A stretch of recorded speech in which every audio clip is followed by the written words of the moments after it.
So guys, আজকে আমি আপনাদেরকে দেখাবো যে আপনারা কিভাবে ফিডার অ্যাপে অ্যাকাউন্ট ক্রিয়েট করবেন, সেটা আজকে দেখাবো। তো আপনারা ফিডার অ্যাপ্লিকেশনটি ওপেন করার পর মেবি এরকম ইন্টারফেস শো করবে। যদি এরকম না করে তাহলে যে সাইন আপে ক্লিক করবেন, সাইন আপে ক্লিক করে দেওয়ার পরে যে এরকম ইন্টারফেস শো করবে আপনার অ্যাকাউন্ট ক্রিয়েট করার সময়। তো আপনারা এখানে কি করবেন, সর্বপ্রথম আপনারা আপনাদের অ্যাকাউন্ট ক্রিয়েট করার জন্য এখানে আপনারা আপনাদের নামটা দিয়ে দিবেন। তো আমি আমার আইডি নামটা দিয়ে দিচ্ছি। যে নামটা আপনি দিবেন সেটা এখান থেকে দিয়ে নেবেন। দেওয়ার পরে আপনার একটা ইউজার নাম চাবে, সবগুলা ছোট হাতের দিয়ে নেবেন। আমি আমার ইউজার নামটা দিয়ে দিলাম, ঠিক আছে। আপনার আইডি যে নামে থাকবে ওই নামটা এখানে দিয়ে দিবেন। ইউজার নেম এটা দিলে সার্চ দিলে সবসময় পাওয়া যাবে। তারপর এখানে সিলেক্ট ডেট, তো আপনার জন্ম সালটা এখান থেকে দিয়ে দিবেন।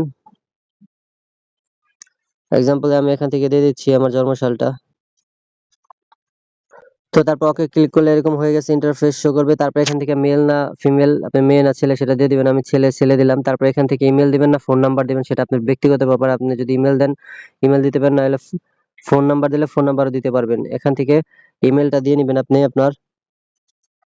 আমি আমার ইমেলটা দিয়ে নিলাম। তারপর এখান থেকে আপনি যে পাসওয়ার্ডটা দিবেন, মানে যে পাসওয়ার্ড দিয়ে লগইন করবেন ফেসবুকের মতো, ইমেল আর নাম্বার দিয়ে অথবা যে পাসওয়ার্ড দিয়ে আপনি লগইন করবেন সেই পাসওয়ার্ডটা এখানে দিয়ে দিবেন। তো আমি আমার পাসওয়ার্ডটা এখান থেকে দিয়ে নিলাম। আবার একই পাসওয়ার্ড এখানে কনফার্ম দিয়ে দিবেন, একই পাসওয়ার্ড এখানে বসিয়ে দিবেন।